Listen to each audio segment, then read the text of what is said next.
This procedure demonstrates the internal components of the Autotrol performance valve.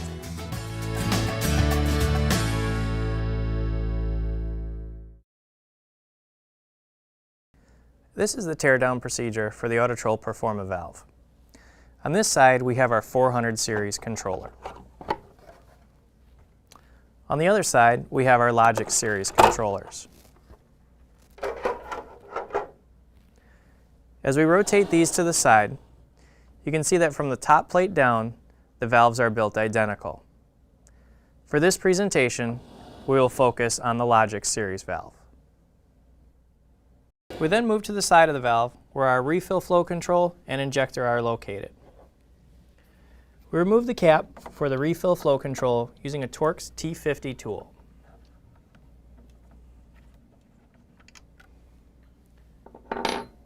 Once we have this removed, we can see the small opening for the water to flow through. The water flows against a check ball that is located inside the body. Only the opening that is in the flow control is how much water flows out to your brine tank. Depending on the vintage and model of your valve, you may have some that have a washer inside them. This style should not have a ball with it, so if you have this style, make sure it is either removed or not reassembled in there.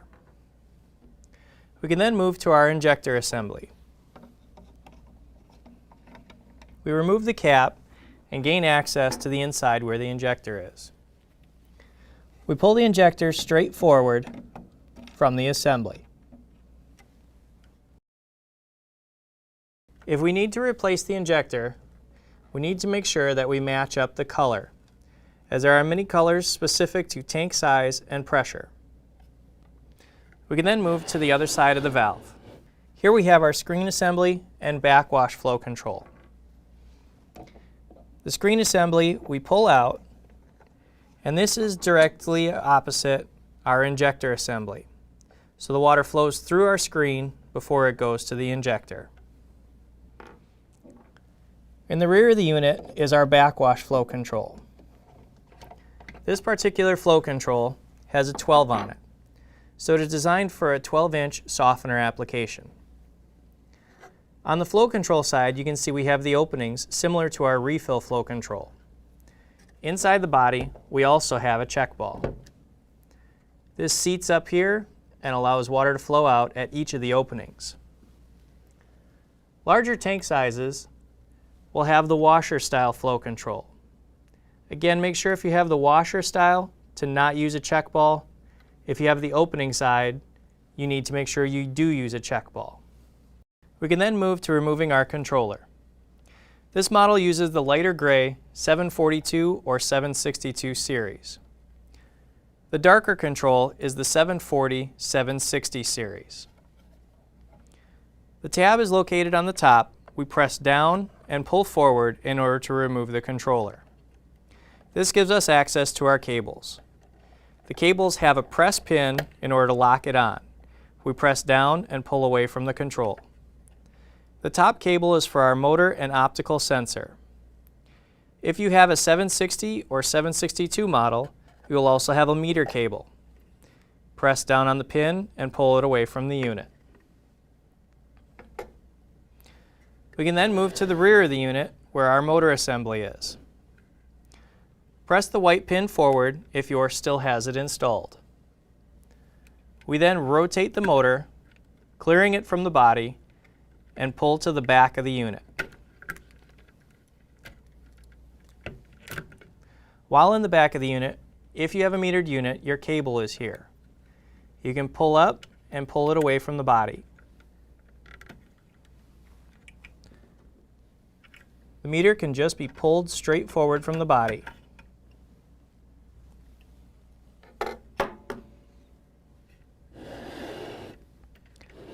As we move back to the top of the unit, we can remove our cables from the top plate in order to give us better access.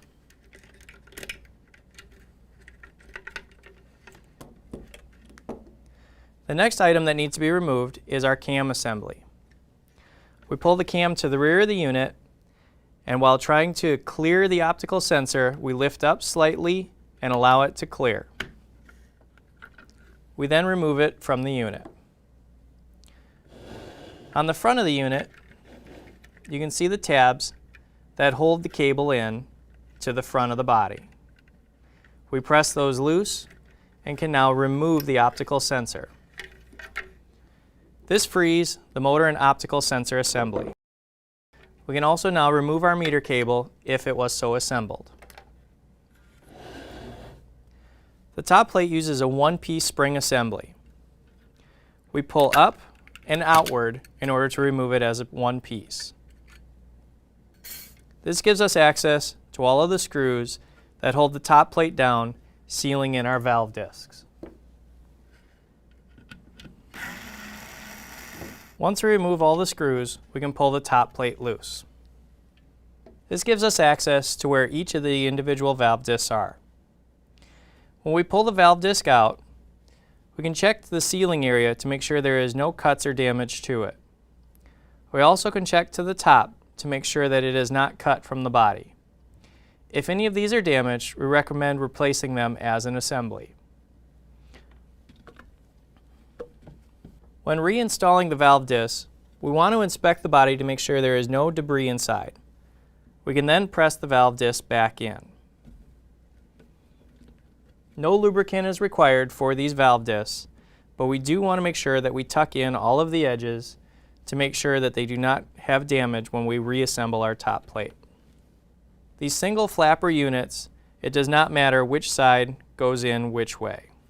Once we have all of the valve discs in, we can reassemble our top plate.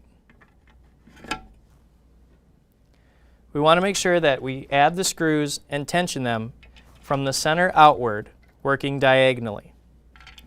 Please reference your owner's manual for this procedure. Once we have all of the screws down, we can then reassemble our one-piece spring. The key to reassembly is pulling backwards and tucking the spring underneath each of the keepers.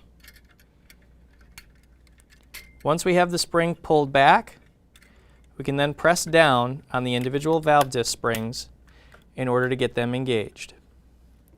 We can use a slotted screwdriver in order to help make sure that we do not cut ourselves on the sharp stainless steel spring and engage safely. Once it is engaged, you will hear it pop. Once we have that assembled, we can move to our motor and optical sensor assembly. We reinstall that in the front of the unit and then can retuck our cables in.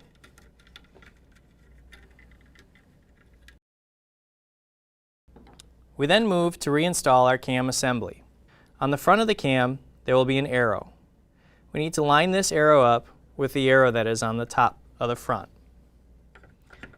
We press the cam in through the rear, all the way back so that the gear meets the back plate. We then press down and over until we clear our optical sensor. We can then move the assembly forward until it engages. After this, the rest of the assembly is the same as removal.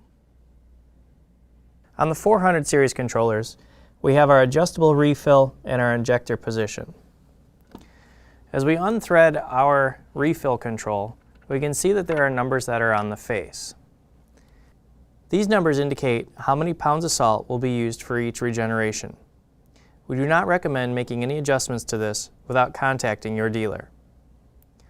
On the back side, there are adjustable openings.